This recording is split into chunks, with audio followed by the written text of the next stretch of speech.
but I recognise the impact that it has on people here in the UK, and so it is important. Shall we just wait until they've gone? I had a sandwich. Nigel Farage! You are Nigel! Oh, I didn't know what the politics was, but now I do. We've got British flags on and we're going to get arrested! We've got English flags on here, Rachel, we're going to get arrested! Look at Rachel Reeves there with a smile on her face. You're ruining the country, get to be a down or else. What's the big flag? I love our country. I love our country. I love our country, and one of the things about our country is good manners. It's not very British. Right, very good. You can put that on the telly. Right. Today I can announce that we'll be extending the freeze on fuel duty all the way through until the end of the year. Given what's happening in the Middle East, it is important that we now provide certainty. This war is not a war that we started, it's not a war that we joined, but it is having an impact on people here in the UK. And despite the decline in inflation that we've seen in the numbers that have just come out, I obviously recognise the challenges that families and businesses are facing, and so we're keeping that freeze in place until the end of this year.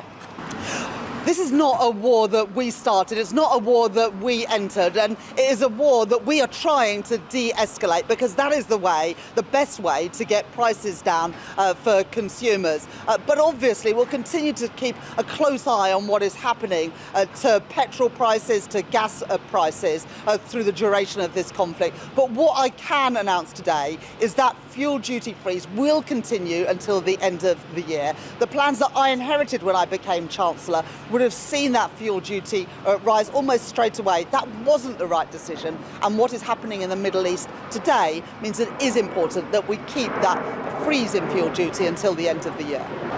Well, the numbers today for inflation show that inflation fell in April to 2.8%. That was a bigger fall than economists had been expecting, but it reflects the measures that I took last year in my budget. £150 off of people's energy bills, freezing prescription charges for the second year in a row, freezing rail fares for the first time in 30 years. And because of the actions that I took, we're one of the few countries in the world that is seeing 2 months after the escalation of violence in the Middle East, inflation actually coming down. And the measures that I'm taking today add to what I did in the budget last year to try and keep prices down for families and also for businesses. Well, because of the actions that I took last November in my budget, we saw in April the fuel bills for people in their homes come down by £150 because of the actions that I have taken, and because of the growth that we're seeing in our economy, the fastest growing economy in the G7 in the first quarter of this year.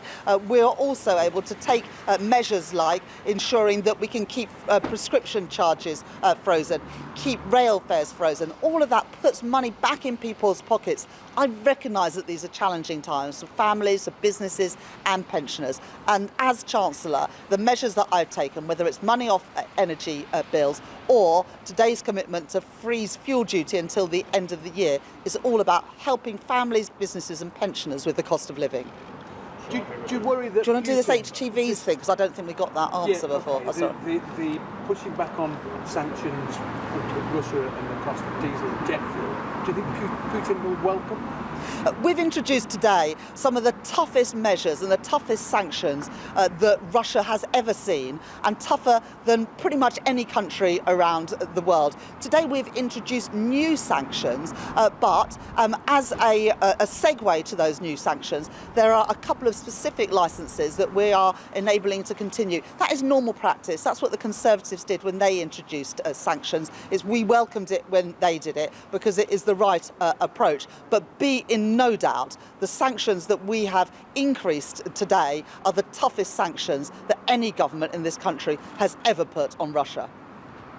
The HGV? Sean, that's what, oh yeah. Yeah. In addition to the freezing fuel duty to the end of the year, we're also putting in additional help for HGV drivers, for farmers and also for rail transport. It's important that we do those things because we know that the cost of diesel and red diesel have increased especially, and we recognise that farmers and haulage businesses are intense users of diesel, and so it's important that we're putting extra support for them as well. Okay? Great, all right. Thank you very much. What are you announcing today? Today I'm announcing that bus fares for kids this summer, aged between 5 and 15, will be free. So in August, children in England can travel for free on the buses. And this is all about trying to help families with the cost of living. We recognise that things are tough. Inflation has come down, but I recognise that things are still tough for families. And so this summer, when travelling on the bus for kids, it will be free. Is this your solution to the cost of living crisis? I mean, is this your answer? You know, a lot of people would say it's small steps, and your critics on the left of the party would say this is the sort of thing that, you know, we need bigger steps.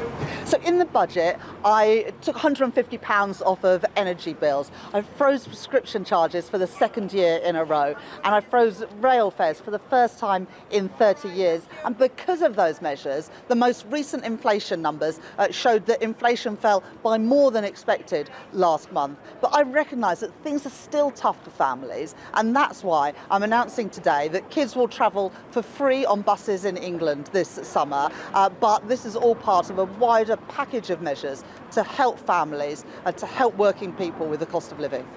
The Tories had a fare cap of £2. Under the Labour government, it's £3.